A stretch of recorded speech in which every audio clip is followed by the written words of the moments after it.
今回の動画はテーブルスライドの制作の模様をお届けします。今まで不便だった点や設定に手間がかかっていたり、精度を出すのが難しかったりした点を見直し、作業性の向上、設定のしやすさなどを考慮したテーブルスライドを目指します。今回主に重要視した点です。材料をクランプでしっかり固定できること、カットする長さを細かく調整できること、カットする寸法を決めておいて材の両端をカットできること、0度から90度まで容易に設定ができ材の固定ができること、これらをクリアできるよう設計制作しました。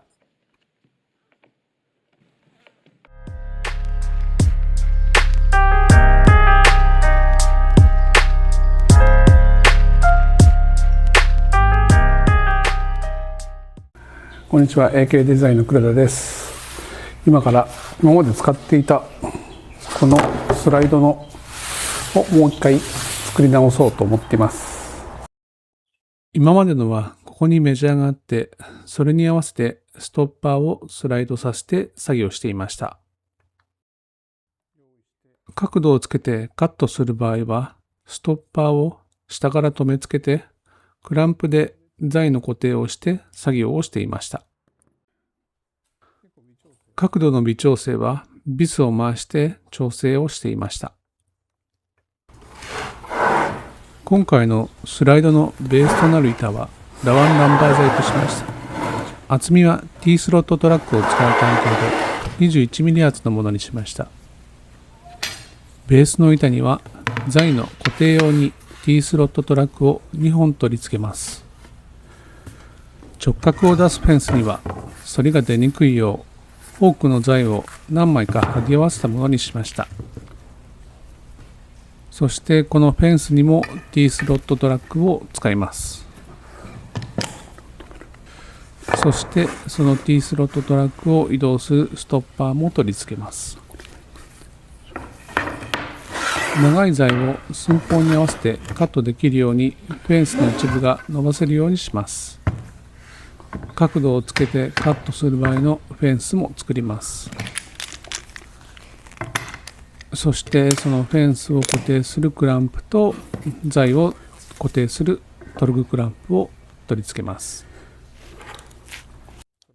それでは作っていきます。まずはベースの板に T スロットトラックを入れる溝をカットしていきます。こちらのサイズの T スロットトラックを2本取り付けます。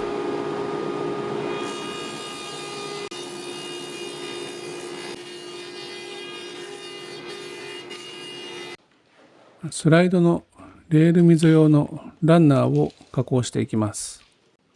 今回のランナーにはポリエチレン材を使用しました。最初メープル材にてランナーを作っていたのですが、やはり湿気の膨張で滑りが悪くなるのでこちらに切り替えました。テーブル層の専用のガイドで微調整しながら溝に合わせていきます。ちなみに自分の使っているテーブル層の専用のガイドはこういった細かい調整が効くので作業には最適です。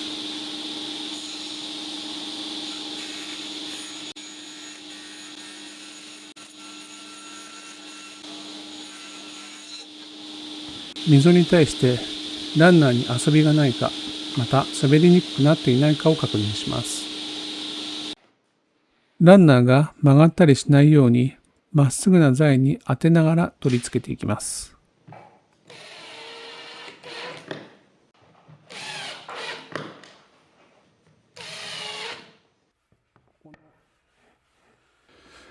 それでは次にフェンスを作っていきます。フェンスにはフォークを貼り合わせた材を使っていきます。T スロットトラック用のランナーを作っていきます。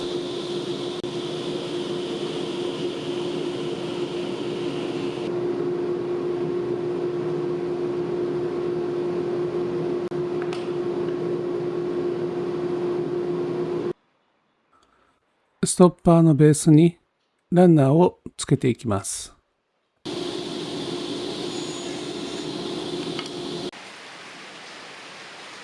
溝にランナーを接着剤で固定していきます。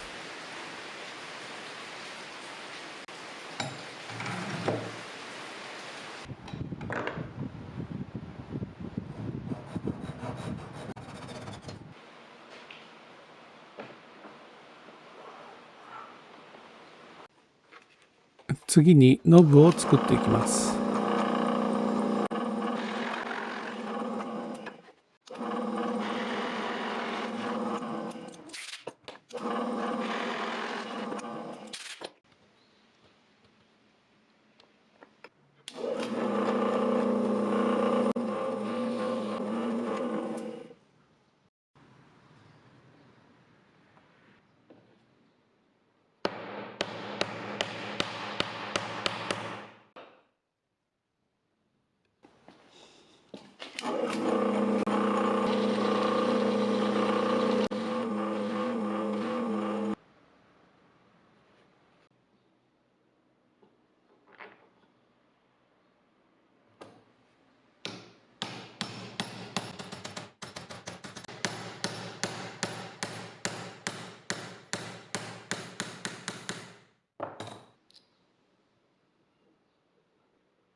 次にストッパーにボルトを通す穴を開けていきます。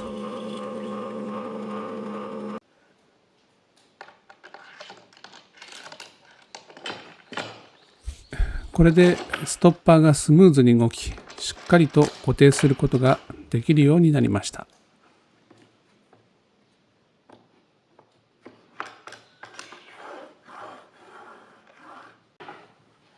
次にストッパーに長板をつけてパーツを稼働できるようにします。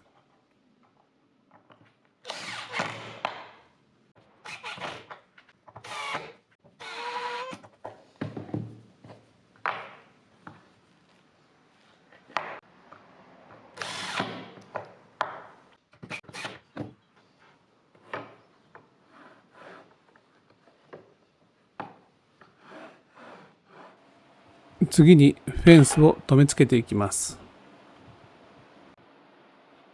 刃物側をビスで固定し、反対側はビスで微調整できるようにしときます。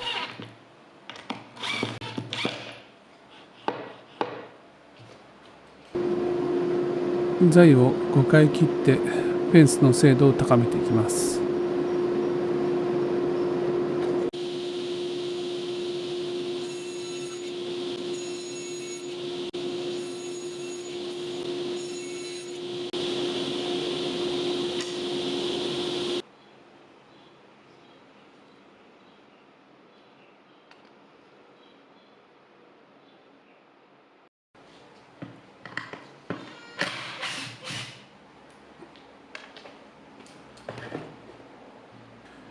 ビスを回してフェンスの角度を微調整していきます。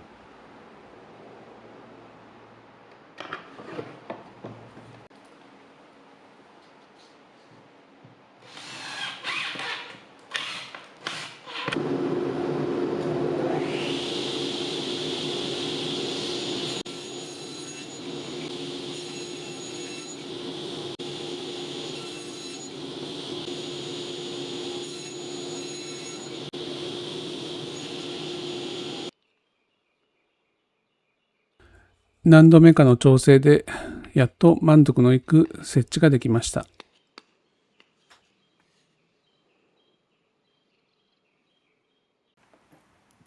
T スロットトラックなどパーツを固定していきます。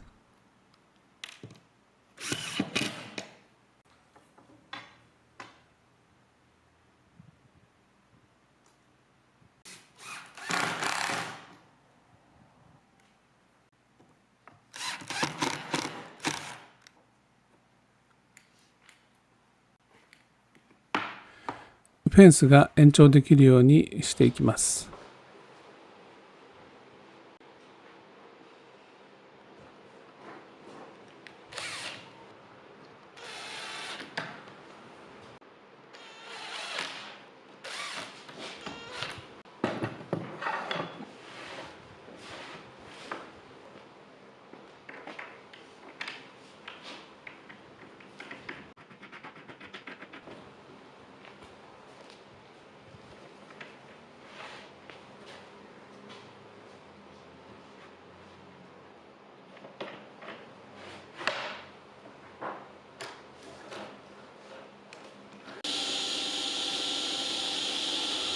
ストッパーの面をカットしていきます。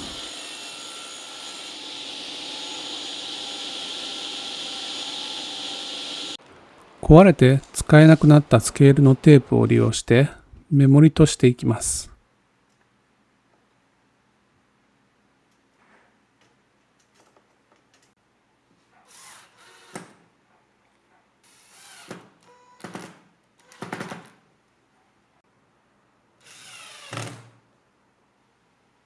調整用のビスを取り付けていきます。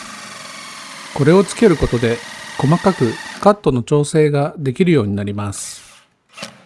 フェンスを延長した際、スケールで寸法を測るのが困難になるので、少し材を長めに切ります。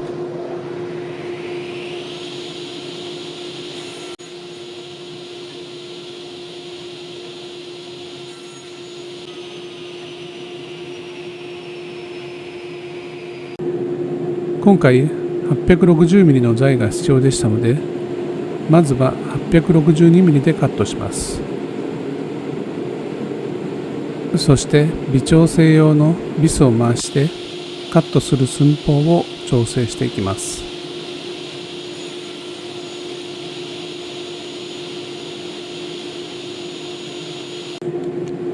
こうすることで必要な寸法でカットすることができます。ここから角度をつけてカットするフェンスを製作していきます。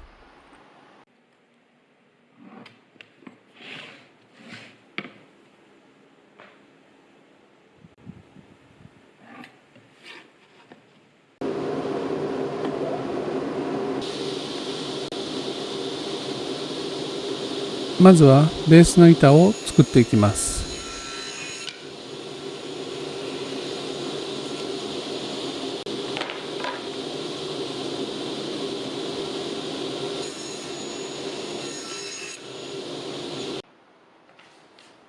角度を印刷された紙を準備し、貼り付けていきます。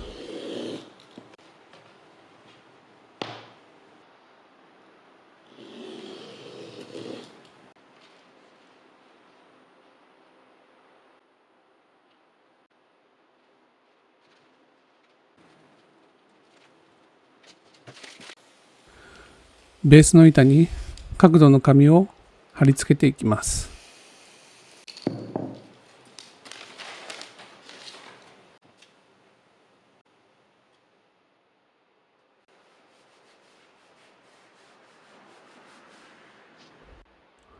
次に可動部の加工に入ります。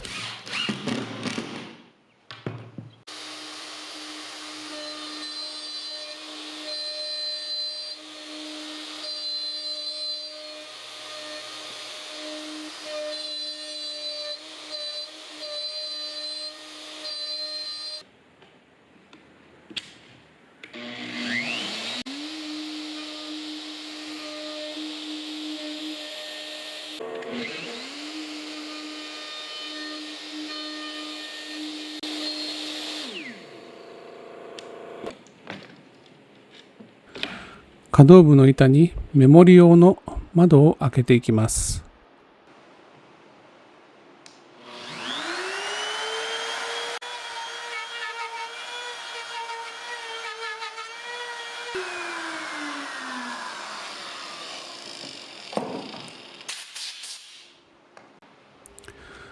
小窓用のアクリル板をカットしていきます。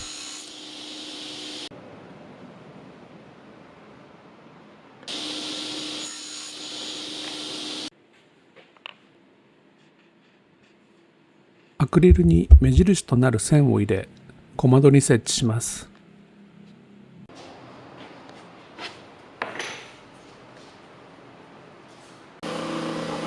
ベースの板に穴を開け、固定用のボルトを取り付けていきます。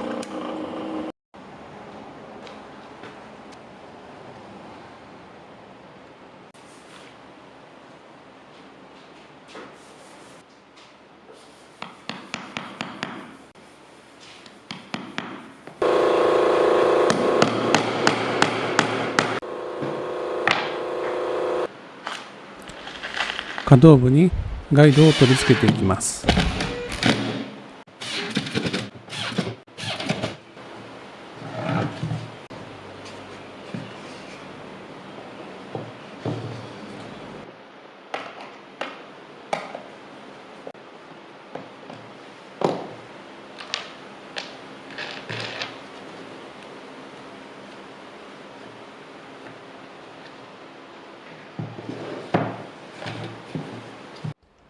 それでは角度が正しいかをチェックしていきます。22.5 度でカットしていきます。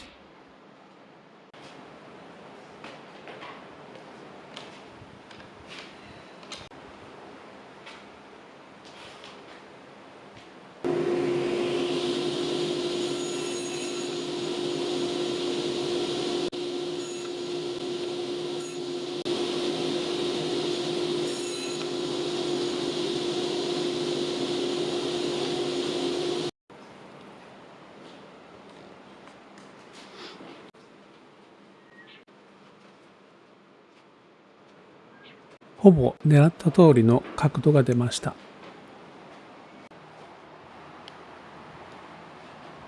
次に30度ですが、鋭角に30度でカットしていきます。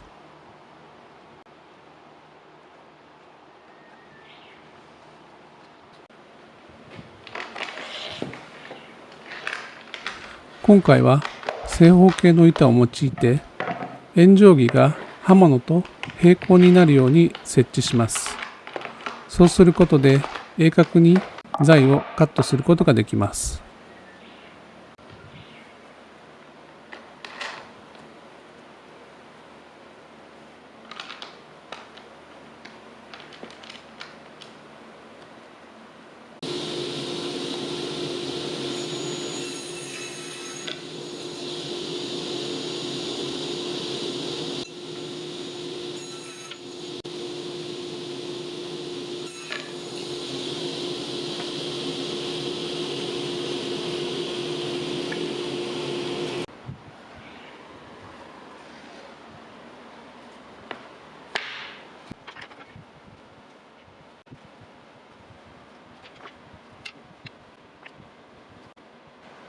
こちらも寸法通りにカットすることができました。